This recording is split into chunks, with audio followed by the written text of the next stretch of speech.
शरणू सलगर साहेबांना हे आठवण नाही की आमच्या मराठी भाषिकामुळे त्यांनी त्या बसव कल्याण तालुक्यामध्ये 2 वेळेस आमदार झालेले आहेत. मला हे म्हणायचं नाही की मराठीचं समर्थन आणि कन्नडला विरोध. आम्ही मराठी बरोबर कन्नड सुद्धा शिकत आहोत. मी स्वतः मराठी शिकलेला आहे. माझी पत्नी BA BEd कन्नड मीडियम मध्ये झालेला आहे. मी मराठीवर आम्ही जितकं प्रेम करतो तितकंच आम्ही कन्नडवर सुद्धा प्रेम करतो. कन्नड ही आमच्या राज्याची भाषा आहे आणि मराठी आमची मातृभाषा आहे.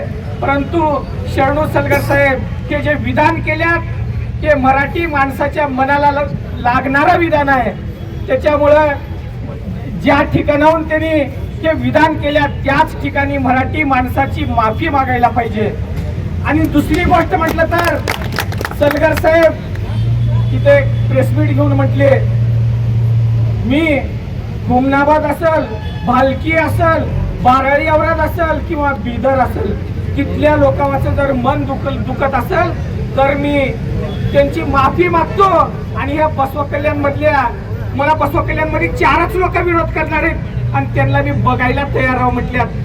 अशी कुमकुमी असं घमंड या बसव कल्याण मध्ये कुणाचं बी चाललं नाही. सलगर साहेब तुमचं बी चालणार नाही, ध्यानात ठेवा. आमच्या कल्याण तालुक्यातली जनता लय सुज्ञान जनता आहे आणि विरोध करणार 4च लोक नाही तर या ठिकाणी बघा 500 लोक जमल्यात. फक्त आम्ही